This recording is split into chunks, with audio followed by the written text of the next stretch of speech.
Bueno, gloria al Señor. Creo que Dios es bueno, amén. Él es bueno y para siempre es su misericordia. En esos días el jefe me preguntaba, el pastor William, me preguntaba, bueno, ¿y usted no se aburre o no se cansa con tantos cargos que tiene? Porque me han surgido otros cargos allá en Villa de Rosario. Y yo le dije, bueno, pues la verdad es que me canso. Pero yo creo que qué bueno desgastarnos por Dios. Es bueno desgastarnos para Él, porque Él nos crea un propósito especial en nosotros y hace que cada instante, que cada momento de nuestra vida sea bien aprovechado. Amén. Gloria al Señor. Dios es bueno y para siempre su misericordia. Vaya conmigo allí al Evangelio según San Mateo, capítulo 28, versículo 19, un pasaje bastante conocido por muchos de nosotros. Habla de la gran comisión. Mateo capítulo 28, versículo 19. Cuando usted lo encuentre me puede confirmar con un amén. Gracias. ¿Ya todos estamos allí? Mateo 28, 19, leemos la palabra de Dios en el nombre del Padre, del Hijo y bajo la bendición del Espíritu Santo de Dios. Por tanto, id y haced discípulos a todas las naciones, bautizándolos en el nombre del Padre y del Hijo y del Espíritu Santo. Versículo 20, enseñándoles que guarden todas las cosas que os he mandado. Y he aquí, yo estoy con vosotros todos los días hasta el fin del mundo. Gloria al Señor.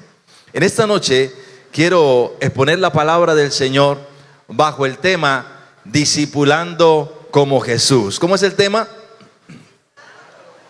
Discipulando como Jesús. No sé si por allí me pueden ayudar con algunas imágenes. Discipulando como Jesús significa seguir sus pasos. Yo tengo que seguir los pasos de Jesucristo. El Evangelio según San Mateo, esta es la última parte.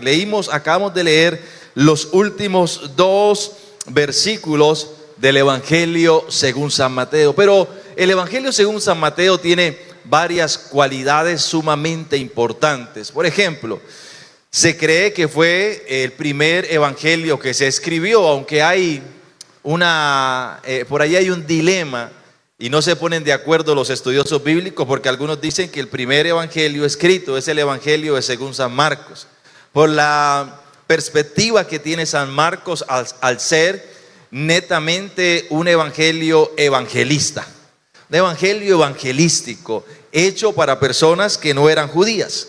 Pero el evangelio según San Mateo tiene como cualidad haber sido escrito para los judíos convertidos al cristianismo, para aquellos judíos que aceptaron a Cristo como el Mesías, como el Salvador, como el Rey ungido. Mateo escribe este evangelio desde la perspectiva de alguien que estuvo en el lugar de los hechos.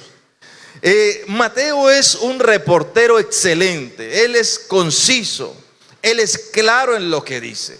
Empieza hablando acerca de la genealogía del Señor Jesucristo. Le está diciendo, le está comunicando a un pueblo de que efectivamente Jesús era el Mesías prometido, era el Mesías del cual hablaban todas las profecías que ellos habían escuchado, y que su genealogía lo llevaba lo traía desde Abraham hasta el rey David, hasta sus tiempos. No había duda de que Jesucristo era el Hijo de Dios, pero también era ese Mesías que había sido prometido del linaje de David. Lo muestra claramente. Es importante conocer estos aspectos de Mateo, porque en el Evangelio según San Mateo se registra evidentemente que Jesucristo le da cumplimiento a las más importantes profecías que se dijeron acerca de él. Cuando Jesucristo aparece en escena, Él aparece como el predicador de Dios, el predicador del Padre Celestial. En el Evangelio según San Mateo podremos encontrar los 5 más grandes sermones que Jesucristo le dio a la nación, al pueblo de Israel. Entre ellos encontramos el Sermón del Monte, el Sermón de las Bienaventuranzas, un sermón que va desde el capítulo 5 de San Mateo hasta el capítulo 7. Usted ve los títulos de todos los mensajes que Jesucristo dio en aquel lugar y se va a dar cuenta que es lo mismo como que cuando Dios le entregó la ley al pueblo de Israel en el desierto. Usted se va a encontrar toda la autoridad del Padre reflejada en la palabra que el Hijo daba. Se va a encontrar con los mandamientos, se va a encontrar con leyes morales, se va a encontrar con leyes espirituales. En pocas palabras, Jesús, el Verbo de Dios, la palabra viva, encarnada, estaba demostrando que Él era la palabra. Pero luego de que termina el Sermón del Monte, luego de que Él desciende, empieza a demostrar que no solamente es la autoridad de la palabra, sino que también es el poder de la palabra hecho carne. Cuando Jesucristo desciende del monte, desciende con una autoridad impresionante sobre 3 poderes naturales y sobrenaturales. El ser humano hoy en día y desde hace mucho tiempo se enfrenta a una gran pregunta. Hay una gran cuestión que casi todo inconverso o casi toda persona está luchando con esa pregunta. Y esa pregunta es: si Dios existe, ¿por qué hay maldad en el mundo? Si Dios es tan bueno, ¿por qué permite que pasen tantas cosas malas? ¿Cierto? ¿Usted se ha encontrado con personas que le han preguntado eso? ¿A cuántos le han preguntado eso? ¿O cuántos se preguntaron eso en algún momento? Es una pregunta bastante compleja. Pero quiero decirle que la Biblia nos da la respuesta a esta interrogante. ¿Por qué, si existe Dios, pasan tantas cosas malas, si Él es un Dios tan bueno? Primera respuesta. Mira, hay 3 respuestas para esta pregunta. Primera respuesta: porque tenemos un enemigo en común. Vaya a Génesis capítulo 3, versículo 15. Génesis capítulo 3, versículo 15 habla acerca de que la serpiente era más astuta que todos los animales. Y esta serpiente engañó a la mujer para que la mujer comiera del fruto prohibido. Así que tenemos un enemigo. Primera de Pedro capítulo 5, versículo 8. Dice la palabra del Señor que el enemigo de nuestras almas, el diablo, anda como león rugiente buscando a quien devorar. Así que tenemos un enemigo. Así que Dios existe, pero también existe un enemigo acérrimo que todos los días está empeñado en hacerle mal al ser humano. Todos los días quiere hacerle mal a las personas. Es el responsable de que hayan muchas muertes y muchos asesinatos en el mundo. Tenemos un enemigo declarado y usted lo conoce. Se llama Satanás, que el Señor lo reprenda. Así que, ¿por qué hay maldad en el mundo? Porque tenemos a un enemigo declarado. Segunda respuesta: ¿por qué hay maldad en el mundo? Por la propia codicia del ser humano. Génesis capítulo 3, versículo 6. Usted se va a encontrar que cuando la mujer ve el fruto, lo vio agradable y también lo vio codiciable. Era codiciable a la vista, era codiciable a los ojos. Así que la propia codicia del ser humano permitió que la maldad se introdujera en el mundo. Ahora, ¿por qué entonces, si Dios existe, hay maldad en el mundo? Tercera respuesta: porque la tierra está bajo maldición a causa del hombre y su pecado. Génesis capítulo 3, versículo 17. Cuando el Señor trae o manda llamar o llama a Adán y Eva, después de que ellos han pecado, han fallado, el Señor le dice a Adán: maldita será la tierra por tu causa. Te producirá cardos y espinas. Tú vas a tener que trabajar y comer con el sudor de tu frente. Así que primero la tierra estaba con maldición por causa del hombre, pero también Romanos capítulo 5, versículo 12. Vamos a leerlo. Romanos capítulo 5, versículo 12.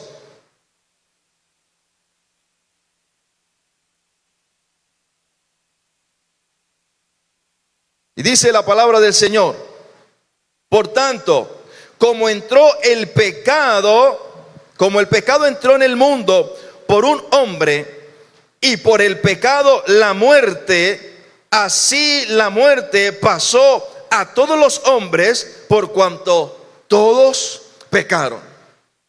¿Sabe qué causa muchas muertes en el mundo? Las enfermedades.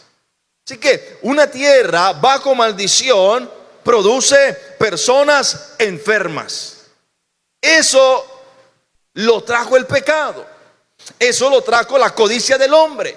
Eso lo trajo la tentación que ofreció el enemigo declarado que tenemos. Así que entonces, cuando nos pregunten, cuando usted le pregunten, estamos hoy en un servicio de misiones, de aprender a discipular, de no aprender, de pronto recordarle ciertas cosas, porque yo sé que usted sabe discipular, pero estamos recordando ciertas cosas. Y cuando alguien nos pregunte por qué hay maldad en el mundo, si hay un Dios tan bueno, usted le puede contestar: tenemos un enemigo declarado, el diablo, que el Señor lo reprenda. El hombre es codicioso, de por sí es codicioso. Por eso es que el diablo aprovecha. El enemigo no aprovecha porque simplemente quiere hacer que el hombre caiga, sino que conoce los deseos del corazón del hombre y por sus propios deseos lo hace caer, por su propia codicia.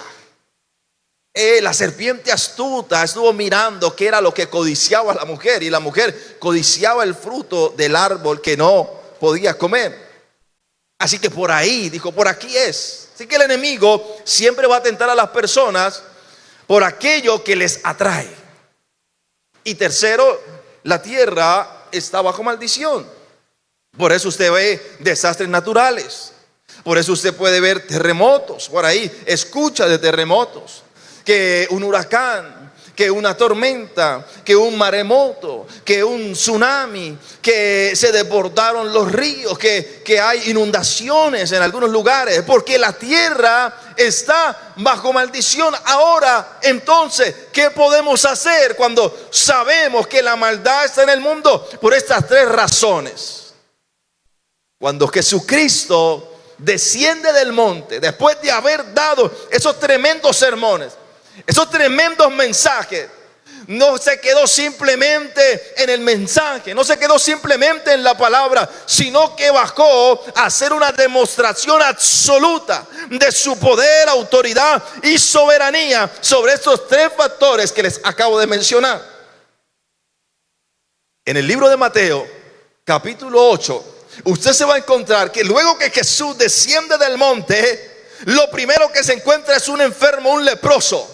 Inmediatamente se le acerca el leproso, Jesucristo lo sana. Luego se acerca un centurión romano y le dice, le manda unos emisarios y le dice: Señor, mi siervo está agonizando, pero si tú das la palabra, él sanará. Y Jesús manda la palabra y el siervo del centurión es sanado, es curado. Luego más adelante se entera que la suegra de su amigo Pedro estaba enferma de muerte y Jesús la sana. Él estaba demostrando entonces autoridad sobre las enfermedades, poder sobre las enfermedades. Pero más adelante nos vamos a encontrar de que Jesucristo envió a sus discípulos, iban para Gadara, y en medio del mar donde ellos iban andando se levantó unas olas a tratar de hundir la barca, y cuando Jesucristo aparece en escena, reprendió el mar, reprendió los vientos cesaron, el mar se tranquilizó, demostrando que Él tiene autoridad sobre la naturaleza. Esa naturaleza que había sido maldecida, Jesucristo vino a ponerla en orden, gloria al Señor. Y tercero, Jesucristo iba a demostrar un gran poder y autoridad sobre las huestes demoníacas de maldad. Cuando llegaron a Gadara, entonces se aparece un endemoniado lleno de miles de demonios. Y cuando ven a Cristo, se doblegan ante Cristo y le dice: ¿qué tienes contra nosotros? No nos atormente. Y Jesucristo mandó que salieran y que liberaran a aquel hombre, y así lo hicieron, demostrando Jesús su poder y autoridad sobre las huestes del mal, gloria al Señor. Así que el poder de Dios no se limita a simplemente curar un cuerpo, sino que también Él tiene poder sobre la tempestad, tiene poder sobre la naturaleza y tiene poder sobre los demonios. Gloria al Señor. Él es maravilloso, Él es bueno. Él enseñó a sus discípulos de la misma manera, de la misma forma. Cuando Jesucristo se encuentra con Pedro, Jesucristo le cambia el nombre a Pedro. Pedro se llamaba Simón, y Jesucristo le dijo: ahora te vas a llamar Pedro. ¿Sabe qué se llama eso? Eso se llama identidad. Identidad. Jesús le dio una nueva identidad a Pedro. ¿Sabe qué pasó cuando usted llegó a los pies de Cristo? Ahora Dios le puso una identidad. Usted se llama cristiano. Un cristiano es un pequeño ungido, un pequeño Cristo, alguien parecido al Hijo de Dios, lo que lo hace Hijo de Dios. Entonces, para discipular como Cristo, yo tengo que conocer a Cristo. Discipular como Jesús requiere conocer a Jesús. ¿Y cómo sé quién es Jesús? ¿Cómo sé cómo era Jesús? ¿Cómo sé qué hacía Jesús? A través de su palabra, que dice San Juan 5:39: escudriñad las escrituras, porque a vosotros os parece que en ellas tenéis la vida eterna, y ellas son las que dan testimonio de mí. Es a través de su palabra, de la comunión con la palabra del Señor, que yo aprendo a conocer a Cristo. No hay otra manera. Nadie puede decir que es un buen discipulador si no lee la palabra, si no va a la escritura, si no investiga, si no escudriña. Usted no puede llenarse de Cristo si no va a la fuente que nos lo revela, que nos lo muestra, que es la palabra del Señor. Discipular como Jesús requiere conocer a Jesús. ¿Sabe cuál va a ser el resultado de conocer a Cristo? Vamos a la siguiente diapositiva. El resultado de conocer a Cristo debe ser reflejar a Cristo.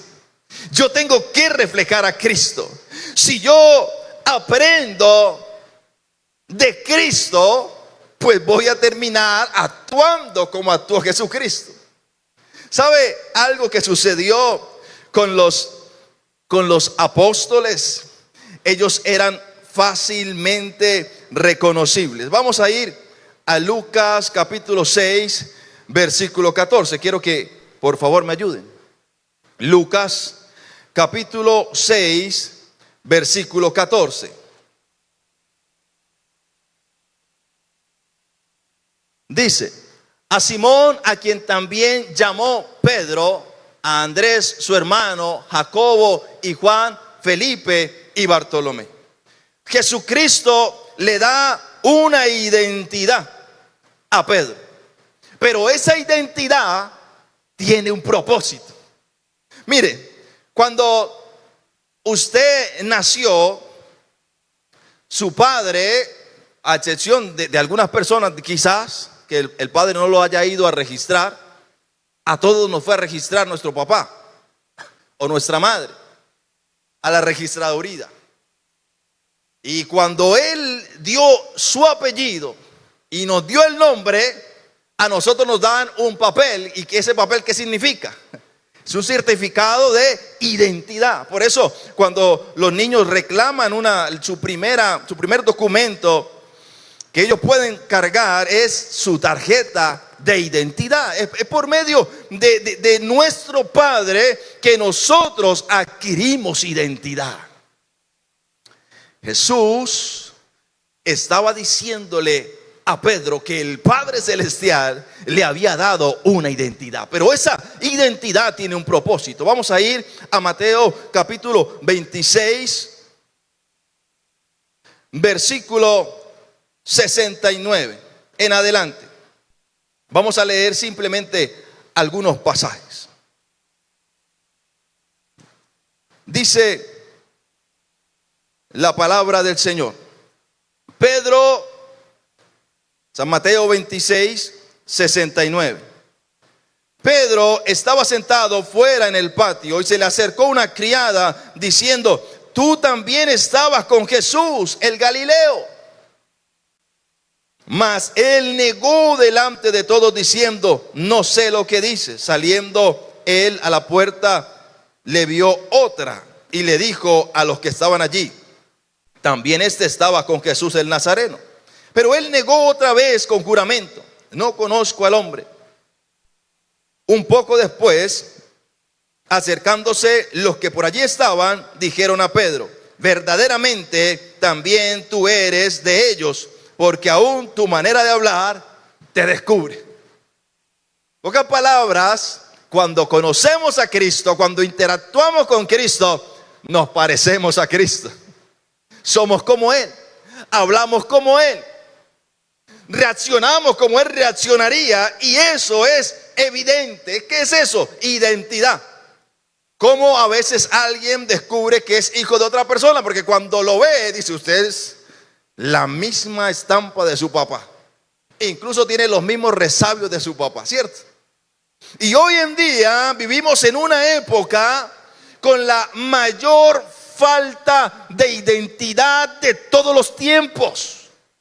Cualquier ofrecimiento de las tinieblas se está aceptando en la sociedad que vivimos.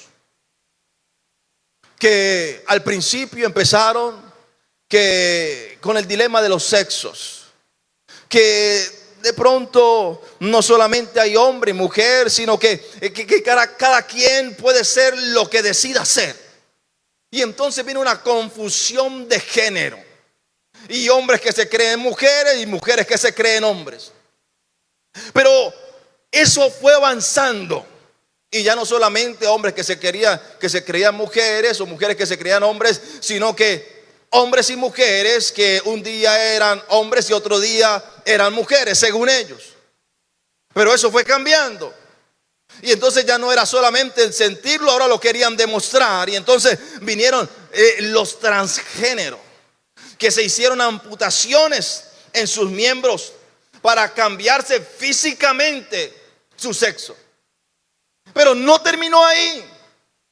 Ahora siguieron las transmutaciones espirituales, le llamo yo. Y entonces vienen las personas que pueden ser lo que se imaginen. Si alguien decidió ser un perrito, es un perrito. Si alguien decidió ser un gato, es un gato. Si alguien decidió ser un loro, pues es un loro, y hay que respetarlo como loro. Mi hermano, ¿hasta dónde ha llegado esta humanidad? ¿Hasta dónde ha llegado esta sociedad? por la falta de identidad. Pero sabes una cosa, Jesucristo viene a darle identidad al ser humano, gloria al Señor. Y eso es lo que nosotros tenemos que predicar. Cuando haya alguien confundido allá afuera, tú le puedes decir: tú tienes falta de identidad, pero Cristo te va a dar una nueva identidad, gloria al Señor. Hay que decirle a la gente: tú no eres un perro, tú no eres un gato, tú no eres un animal, tú eres un hijo de Dios. Tú eres alguien que Dios ha escogido y ha puesto en este mundo con sentido y con propósito. Cuando Él nos da identidad, juntamente con la identidad nos da un propósito. Así que a la gente hay que enseñarla como Cristo. Después de que nosotros reflejamos a Cristo, debemos hacer discípulos. No es hasta que reflejamos a Cristo que podemos hacer discípulos. Si tú reflejas a Cristo, entonces puedes ir a predicarle a otros. Y lo que hay en ti va a ser tan evidente que la persona va a creer. Porque a muchos les pasa: pero ¿cómo me va a venir a predicar este? No, pastor, si está peor que yo. Entonces no es sino hasta que reflejamos a Cristo que podemos discipular como Cristo. Y nos lleva a la última diapositiva. Y la última diapositiva dice: hacer discípulos implica un proceso deliberado e intencional de instruir al nuevo creyente en su relación con Cristo. ¿Y de qué manera lo puedo hacer? San Marcos capítulo 8 versículo 34 y San Lucas capítulo 9 versículo 23. Ambos hablan de lo mismo. La única diferencia es que Lucas, cuando San Marcos dice que tome su cruz y sigamos a Cristo, Lucas dice: tome su cruz todos los días y siga a Cristo. A veces las personas se sienten mal porque no pueden tener una transformación evidente de un momento a otro. Pero una vez investigando acerca de qué era lo que había pasado con Japón. Japón es un país relativamente, después de lo que pasó del desastre de Hiroshima y Nagasaki, es un país relativamente nuevo. Le tocó volverse a hacer de la nada. Quedó devastado, destruido prácticamente. Y esta gente empezaron a mirar de qué forma podían reactivar su economía. ¿Qué podían hacer ellos para que su economía funcionara y para poder reconstruir las otras ciudades que todavía quedaban en pie y para hacer que su economía fuera sólida? Algunos hicieron grandes propuestas, dijeron: aquí hay que cambiar todo. Era algo obviamente costosísimo y muy difícil de hacer, cambiar todo. Otros aconsejaron: bueno, hacer una mayor inversión en la industria. ¿Pero de dónde, si el país estaba quebrado? Alguien se levantó en una de esas sesiones de Estado y dijo: yo sé qué vamos a hacer. Y propuso una palabra japonesa que no me acuerdo, complicada, pero significa, se traduce al castellano como pequeños cambios. Pequeños cambios, pequeñas cosas que se pueden hacer para lograr grandes resultados. Y entonces Japón empezó a adoptar una doctrina de pequeños cambios.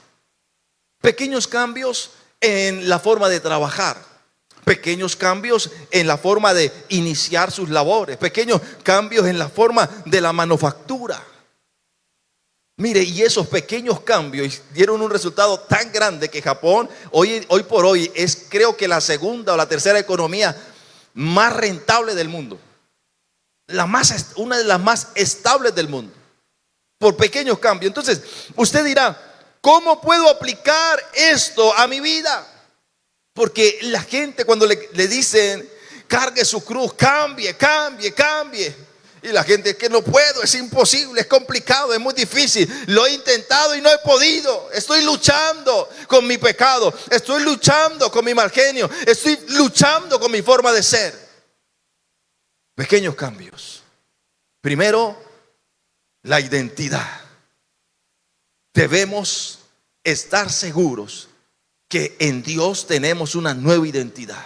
Es el primer cambio. Ya no soy como antes. Dios me ha hecho libre. Él me ha libertado con su espíritu. Segundo, mire, pequeñas transformaciones. Hay gente que se le dificulta leer la Biblia. No, es que yo de pronto no puedo leer la Biblia 1, 2 horas, 3 horas. Léala 5 minutos. Piense en lo que leyó y ore al Señor después para que Él le siga ayudando. 5 minutos. No, es que no tengo 5 minutos en el día. Levántese 5 minutos más temprano. Es que me levanto cansado. Acuérdate de 5 minutos antes. Pequeños cambios, pequeños cambios. Si antes de pronto a usted le gustaba decir algunas palabras que no están bien, empiece por una. Pequeños cambios. No, es que no puedo arrodillarme a orar 1 hora al día. Empiece arrodillándose 5 minutos, 10 minutos, 15 minutos, de a poco. Y va a ver cómo viene la transformación. El cambio de Pedro fue progresivo. 3 años y medio aproximadamente había estado con el Señor Jesucristo hasta que llegó el día de la crucifixión de Cristo, del arresto de Cristo, y Pedro lo negó 3 veces. ¿Qué pasó después de esto? El hombre estaba deshecho, se sentía mal, estaba inconsolable, hasta que vino Jesucristo nuevamente y le mostró su amor y su misericordia. Muchas veces las personas las dejamos ir porque de pronto estamos hablándole 1 año, año y medio, 2 años, y la gente en algún momento vuelve atrás y usted dice, no, ya no vuelvo a perder tiempo con ese hombre, con esa mujer, no, ya no más. Es un impío. Es un apóstata. Mi amado, Jesucristo le invirtió 3 años y medio de su vida, de su conocimiento a su amigo Pedro. Y cuando Pedro falló, Jesús lo trató con misericordia. Y lo único que le preguntó fue, Pedro, ¿me amas? Pedro, ¿me amas? Así que nosotros debemos tratar con misericordia a aquellos que no pueden cargar la cruz todos los días. Hay que enseñarle a cargar la cruz todos los días. Hay que decirle que todos los días se puede fallar, pero que todos los días, dice la palabra del Señor, si 7 veces cae el justo, 7 veces el Señor lo levanta. La misericordia de Dios está siempre disponible para nosotros. Por eso dice el salmista que son nuevas cada mañana. Aún hay oportunidad de volverse a levantar. Aún hay oportunidad de pedir misericordia. Aún hay oportunidad de arrepentirse. Aún hay oportunidad de buscar a Cristo. Aún hay oportunidad de predicarle a las personas que amamos. Aún hay oportunidad de predicarle a nuestros vecinos, a nuestros compañeros los que tienen compañeros de clase, de salón, de universidad. Aún hay oportunidad de predicarle a tu compañero en el trabajo. Hay oportunidad de predicar a Cristo. Hay oportunidad para todo aquel que tiene vida. Y por último, Mateo 28:19, con el que empezamos. Después de todo lo que pasó en el libro, en el Evangelio según San Mateo, la palabra de Dios revelada, la instrucción divina y luego la revelación del poder de Dios sobre la enfermedad, sobre la naturaleza y sobre los demonios, ahora se cumple sobre la misma muerte. Gloria al Señor. Porque cuando Cristo da esta palabra, Él había sido crucificado, pero al tercer día resucitó, demostrando autoridad, soberanía y todo poder sobre la misma muerte. Gloria al Señor. Él es el Todopoderoso. Mateo capítulo 28, versículo 19 dice que cuando Cristo le dio la gran comisión a sus discípulos y le dijo que los bautizaran a los nuevos discípulos, que les enseñara que guarden todas las cosas que os he mandado. Pero otro evangelio dice: vayan y sanen a los enfermos, vayan y liberten a los endemoniados. Aun si ustedes comen o beben cosas mortíferas, no les harán daño.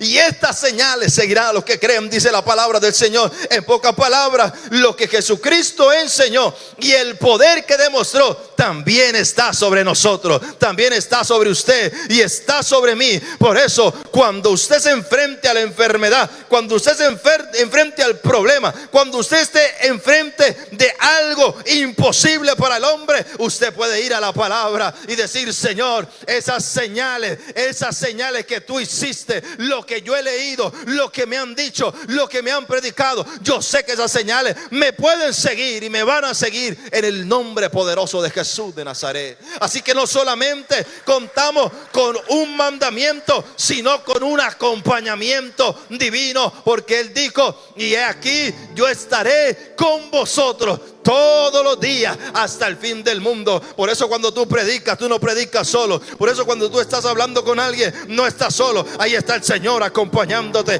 ahí está el Señor guiándote, ahí está el Señor dándote palabra, y ahí está su Espíritu Santo para operar milagros también a través de ti. Ponte en pie, mi amado hermano. Vamos a darle gracias a Dios por su palabra y vamos a decirle: Señor, ayúdame. Yo quiero cumplir con esa gran comisión. Yo quiero obedecer con la gran comisión. Mi amado hermano, cuando el Señor me llamó al ministerio, yo sufría un poco por falta de identidad. Pero no me malinterprete. Esa identidad que yo tenía era una identidad de alguien muy tímido, de alguien muy retraído, de alguien muy inseguro, de alguien muy temeroso. Me daba miedo hablarle a la gente. Lloraba a veces de miedo al hablarle a un adulto, a alguna persona. Me daba mucho pánico hablar donde había mucha gente. Evitaba las multitudes, evitaba las aglomeraciones. A todo el mundo le tenía miedo. Le sonreía mucho a la gente con temor, con miedo. Crecí en la pobreza, en el hambre. Pasé mucha hambre cuando estaba niño. Pasamos mucha necesidad. Y todo esto porque no tenía un padre. Mi padre nos abandonó. Yo tenía 2 años cuando mi madre casi es asesinada por mi padre por causa de la droga. Y crecí con un padrastro fuerte, iracundo, una persona que tenía mucho mal carácter, mal genio. Pero entre todo lo que le aprendí el evangelio. Él nos golpeaba duramente. Por eso yo no podía, yo no sabía cómo hablar en un adulto, porque él me impuso el respeto a la fuerza. Y crecí con esa falta de identidad. No sabía cómo ser, no sabía cómo comportarme delante de las otras personas. Siempre me dejaba manipular de la gente. Siempre la gente se aprovechaba de mí. Y eso duró por mucho tiempo en mí. Incluso predicaba, evangelizaba, llevaba el mensaje. Serví con mi suegro 15 años antes de ser pastor. 15 años predicando, y aún todo el pasado me golpeaba. Y no sabía cómo comportarme ante la gente de influencia. Había gente influyente y me daba temor hablarle a la gente. Me iba mal en los negocios en muchas ocasiones porque simplemente el miedo me acobardaba. Y entendí cuando fui al Señor que me hacía falta una identidad. Cuando Dios me llama al ministerio, Él trata con mi identidad. Y lo primero que hace es darme un nuevo nombre. Ahora iba a ser Edinson, pero el pastor. Y con el llamado, con la identidad, vino un propósito. Y ese propósito me enseñó que mi Padre Celestial nunca me había abandonado. Mi amado hermano, el Señor quiere darte identidad. Y con esa identidad quiere darte un propósito. Cierra tus ojos. Hoy en día el Señor me lleva a los países, me lleva a las naciones. Cosas que jamás yo había imaginado. Me ha puesto a hablar sobre escenarios con multitud de personas. Pero eso vino después de la identidad, para que pudiera cumplir con su propósito. Pero debe haber una disposición, mi amado hermano. Tú tienes que estar dispuesto a renunciar a la comodidad que te ofrece tal vez un sillón, a la comodidad que te ofrece un estilo de vida. Si estás dispuesto a sacrificarlo todo por Él, a tomar tu cruz cada día y servirle, encontrarás tu verdadero propósito en la vida. Él te ha rescatado para que tú rescates a otros. Él te ha salvado para que tú salves a otros. Él te ha hecho libre para que tú libertes a otros. Levanta tu mano y dile: Señor, yo quiero hacerlo. Envíame, Señor. Gracias porque me has dado identidad. Y gracias porque tengo un propósito en la vida. Él nunca te ha dejado solo. Él nunca te ha abandonado. Tal vez en algún momento abandonaste tu propósito por las circunstancias, por los problemas, por todo lo que se te presentó en el camino. Pero anhelas volver al llamado. Anhelas volver a servirle al Señor con la pasión que le servías antes. Y en esta noche Él te recuerda que tú tienes propósito,